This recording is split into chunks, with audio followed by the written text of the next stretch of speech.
नमस्कार दोस्तों, स्वागत करता हूं आप सभी का दिशा पब्लिकेशन के यूट्यूब चैनल में। तो करंट अफेयर्स के कुछ इंपॉर्टेंट एमसीक्यूज आज के इस वीडियो में हम सॉल्व करने जा रहे हैं। और दोस्तों, अगर आपको ये वीडियोस ये एमसीक्यूज पसंद आ रहे हैं, बिल्कुल भी सब्सक्राइब करने में देरी मत कीजिए और वीडियो को लाइक कर दीजिए। चलिए, question number 1। Recently India became the only large electricity market to implement a green day ahead market. ठीक है। In the context of this development आपके सामने दो स्टेटमेंट्स हैं। पहला, the energy exchanges will offer market participants to submit bids for both conventional and renewable energy through a common single bidding window. The market allows any renewable energy generating company to set up and sell energy to discoms or industries through the exchange. तो दोस्तों, second statement यहाँ पे पूरी तरीके से correct है। अगर हम ग्रीन डे अहेड मार्केट की बात करें, अगर हम इस मार्केट की बात करें, तो ये जो मार्केट है ये अलाउ करता है किसी भी रिन्यूएबल एनर्जी जनरेटिंग कंपनी को कि वो जो है डिस्कॉम्स को और इंडस्ट्रीज को एनर्जी सेल कर सकती है एक्सचेंज के थ्रू। लेकिन पहला स्टेटमेंट यहाँ पे गलत है। गलत इसलिए है क्योंकि यहाँ पे फर्स्ट स्टेटमेंट में लिखा हुआ है सिंगल बिडिंग विंडो, जो कि गलत स्टेटमेंट होगा। There will be separate price discoveries for both conventional and renewables. ठीक है। तो ये जो ग्रीन डे अहेड मार्केट होगा ये ऑपरेट करेगा एक इंटीग्रेटेड वे में with the conventional day ahead market, and the exchanges will offer the market participants to submit bid together through the separate bidding window, not single bidding window. ठीक है। तो ये ministry of power, renewable and new energy ने launch किया था और भारत जो है विश्व का एकमात्र, पहला और एकमात्र लार्ज इलेक्ट्रिसिटी मार्केट बना है जिसने रिन्यूएबल एनर्जी के लिए जीडीएएम लॉन्च किया, इंप्लीमेंट किया। चलिए, question number 2। Supreme court of India काफी न्यूज में रहता है, तो पॉलिटी के साथ साथ ये आपके करंट अफेयर्स का भी हिस्सा हो जाता है। So supreme court of India has defined the term constitutional morality in its various judgements. ठीक है, कई सारे जजमेंट्स में डिफाइन किया है। तो आपको बताना है कि कॉन्स्टिट्यूशनल मोरालिटी का एलिमेंट क्या क्या है। Rule of law, individual freedom, social justice. तो दोस्तों, ये तीनों ही कॉन्स्टिट्यूशनल मोरालिटी के एलिमेंट्स हैं और इसलिए इसका सही जवाब होगा D, that is all of the above. ठीक है। So constitutional morality means paramount reverence for the form and the core principles of the constitution, like rule of law, social justice, democratic ethos, popular participation in governance, individual freedom etcetera. और साथ ही साथ constitutional morality जो है वो government को, administration को guide करता है ताकि वो डिसीजंस ऐसे ले जहां पे किसी भी तरीके से ऐसी घटना ना हो जो जिससे कि कॉन्स्टिट्यूशन वायलेट हो। ठीक है। चलिए, question number 3। Recently NITI Aayog approved a proposal to conduct a study on the use of facial recognition technology in India. ठीक है। Now in the context of this technology आपके सामने दो statements. A national automated facial recognition system is being developed by the National Informatics Center under the Ministry of Electronics and IT. The biggest demerit of the technology is its limitation in identifying people in real time and not in photos and videos. तो दो statements हैं इस particular facial recognition technology से related। Second statement यहाँ पे गलत है। ठीक है, सेकंड स्टेटमेंट यहाँ पे गलत है। क्यों गलत है? क्योंकि ये जो फेशियल रिकॉग्निशन टेक्नोलॉजी है ये एक तरीका है आइडेंटिफाई करने का या फिर कंफर्म करने का किसी भी व्यक्ति की आइडेंटिटी यूजिंग देयर फेस। ठीक है। So it can also be used to identify people in photos, videos and in real time. तो ये जो यहाँ पे लिखा हुआ है ना कि ये डीमेरिट है, ये गलत होगा। ये कोई ऐसा डीमेरिट नहीं है। और रही बात फर्स्ट स्टेटमेंट की, फर्स्ट स्टेटमेंट फॉल्स इसलिए है क्योंकि नेशनल इंफॉर्मेटिक्स सेंटर एनआईसी ने ये डेवलप नहीं किया है। ये डेवलप किसने किया है? ये डेवलप किया है एनसीआरबी ने, यानी कि नेशनल क्राइम रिकॉर्ड्स ब्यूरो ने, जो कि होम अफेयर्स मिनिस्ट्री के अंडर आता है। ठीक है।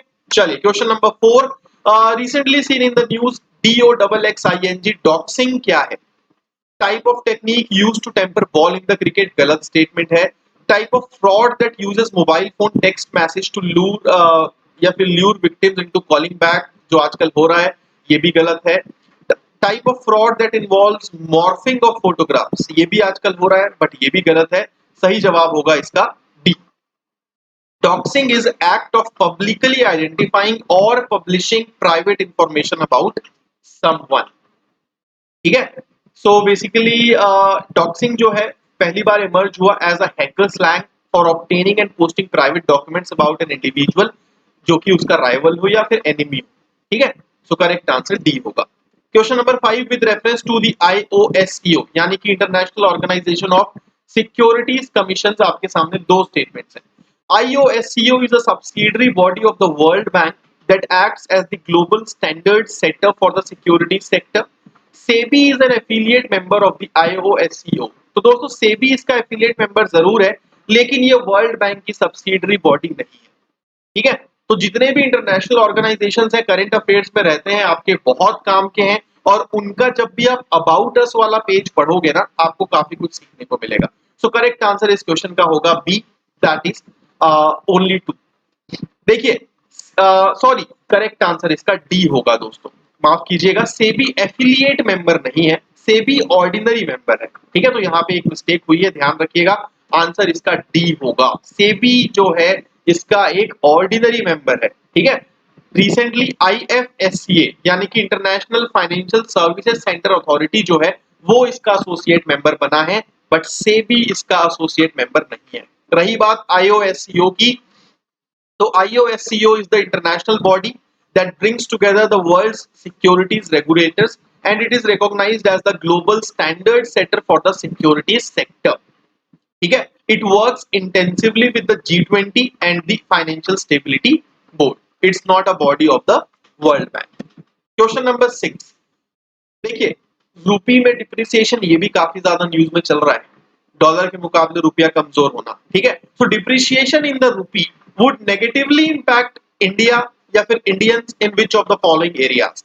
देखो, रूपी कमजोर हुआ है यानी कि आपका बाहर में खर्चा बढ़ जाएगा। ठीक है, बाहर में आपका खर्चा बढ़ जाएगा।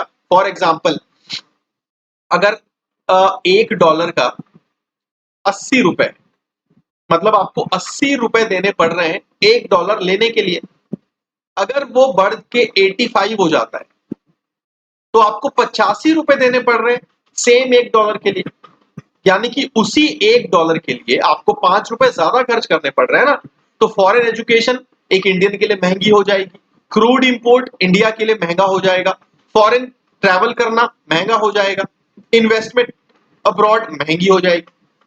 लेकिन जो NRIs हैं जो डॉलर घर भेजते हैं, अब वो $1 जो भेजेंगे उसका उनके घर वालों को 85 रुपए मिलेगा 80 के मुकाबले। ठीक है, तो NRI जो रेमिटांसेस भेजते हैं वहां नेगेटिव इंपैक्ट नहीं आएगा, तो फोर्थ आप हटा दो, बाकी सारे केसेस में नेगेटिव इंपैक्ट आएगा।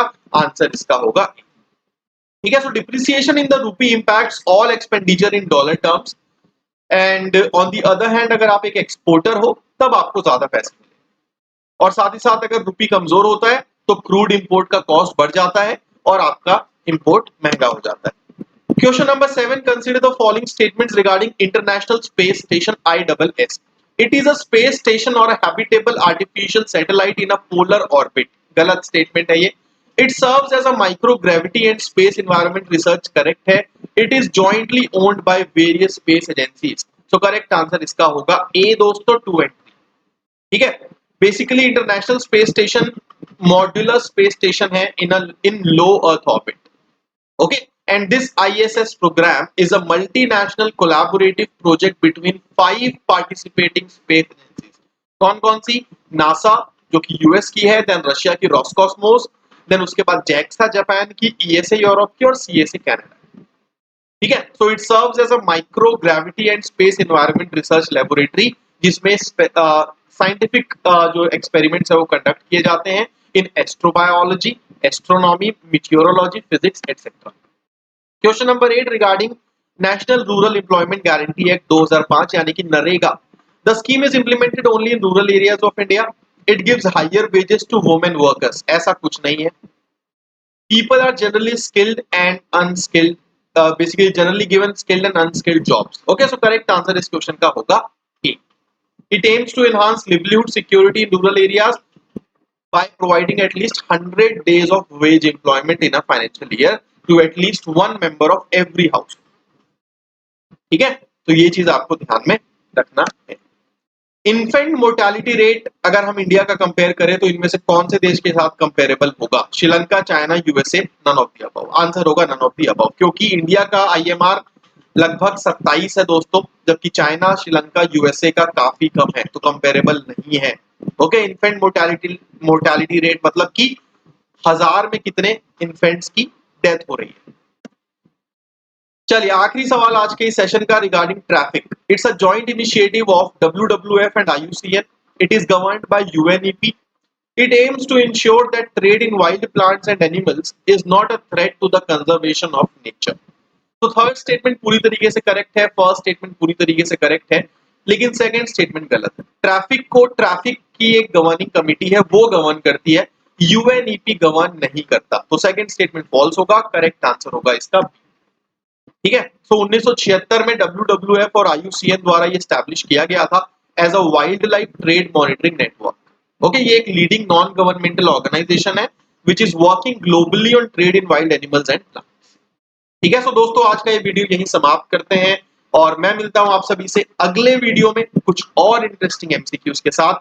तब तक के लिए बने रहिए, सब्सक्राइब करना ना भूले दिशा पब्लिकेशन के इस YouTube चैनल।